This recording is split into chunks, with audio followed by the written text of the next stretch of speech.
والصلاة والسلام على رسوله الكريم أما بعد أعوذ بالله من الشيطان الرجيم بسم الله الرحمن الرحيم মদিনাতুল উলুম কিরাআতুল কুরআন কিন্ডারগার্টেন হাফিজিয়া মাদ্রাসা কর্তৃক আয়োজিত আজকের এই গার্ডিয়ান সমাবেশে উপস্থিত অত্র জামিয়ার সম্মানিত সভাপতি ও সহসভাপতি অন্যান্য সহসভাপতি উপস্থিত আছেন সম্মানিত অভিভাবক ওস্তাদ অভিভাবক সকলকে আমার অন্তরের অন্তঃস্থল থেকে জানাচ্ছি সালাম আসসালামু আলাইকুম ওয়া রাহমাতুল্লাহ।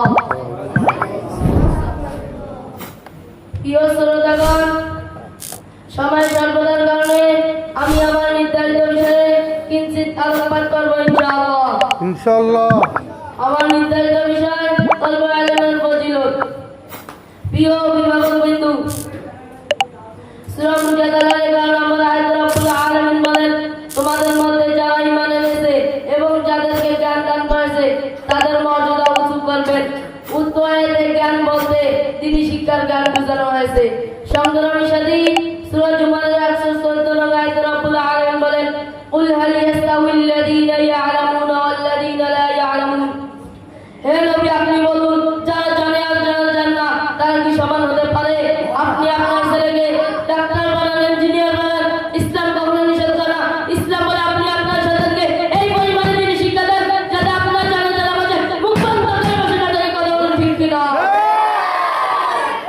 তাওহীদি জনতা, রাসূলুল্লাহ সাল্লাল্লাহু আলাইহি ওয়াসাল্লাম বলেন, তলাবুল ইলমি ফরিদাতুন আলা কুল্লি মুসলিম।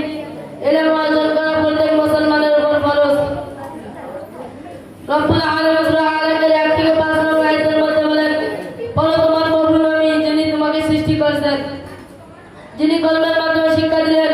সংগ্রামী সাথী, রাসূলুল্লাহ সাল্লাল্লাহু আলাইহি ওয়াসাল্লাম বলেছেন, মান সালাকা তরিকা ইয়ালতামিসু ফীহি ইলমা সাহহালাল্লাহু লাহু বিহি তরিকান ইলাল জান্নাহ। যে ব্যক্তি ইলমের পথে বের হয় আল্লাহ তাআলা তার জন্য জান্নাত সহজ করে দেন। সকলে বলুন সুবহানাল্লাহ। তিনি আরো বলেন, নিশ্চয়ই ফেরেশতারা তার জন্য ইলম তলবকারীর উপর সন্তুষ্ট হয়ে তারা পিছিয়ে দেয়। তিনি বলেন, মান ইউরিদিল্লাহু বিহি খায়রান ইউফাক্কিহু ফিদ্দীন।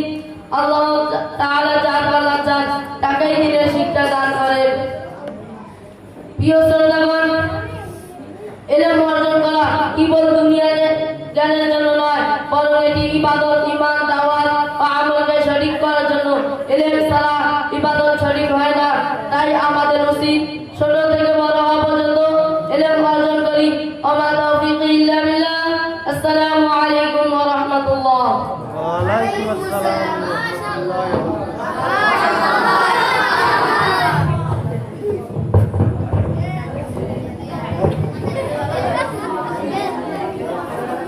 অসংখ্য অসংখ্য ধন্যবাদ মোহাম্মদ হাবিব ইসলামকে। আমরা এতক্ষণ থেকে বসে আমাদেরকে শয়তান একটু ধরেছিল, তো মোহাম্মদ হাবিব ইসলাম তার কণ্ঠে সেই শয়তানকে দূর করে দিয়েছে। আল্লাহ তাআলা মোহাম্মদ হাবিব ইসলামকে এবং তার কণ্ঠকে দিনের জন্য কবুল করে। সাল্লাল্লাহু আলাইহি আমিন। একটা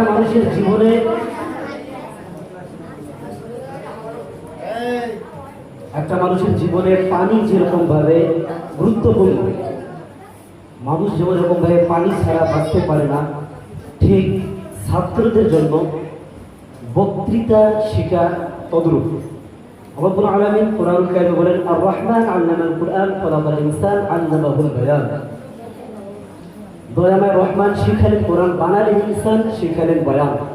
আল্লামাহুল বায়ান, এই যে ভাষা, আমরা জন্মের পর থেকে আমরা একটা ভাষা বলি, এই ভাষাকে শিক্ষা দেব।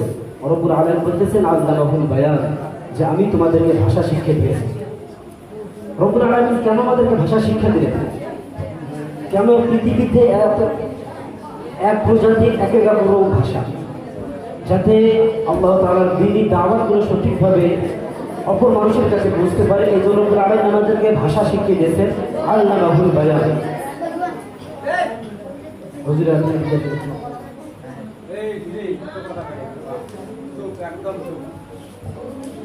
তো সম্মানিত অবস্থায় আমি বলতেছিলাম যে একটা মানুষের জন্য যেরকম ভাবে পানি প্রয়োজনীয়, ঠিক একটা স্টুডেন্টদের জন্য lecture is very important. Hour student যে লেকচার মানে বক্তৃতা একটা ছাত্রের জন্য ভেরি ভেরি ইম্পর্টেন্ট। সম্মানিত উপস্থিতি, এ পর্যায়ে নির্ধারিত বিষয়ের পর্বে ইলমের ফজিলত সম্পর্কে নির্ধারিত বিষয়ে আরেকজন সাথী প্রতিযোগী আপনাদের সামনে বক্তৃতা নিয়ে আসবে। বক্তর জামিয়ার হাফেজ ছাত্র মোহাম্মদ আরিফুল ইসলাম। মোহাম্মদ আরিফুল ইসলামকে মঞ্চে আসার জন্য বিশেষভাবে বলতেছে।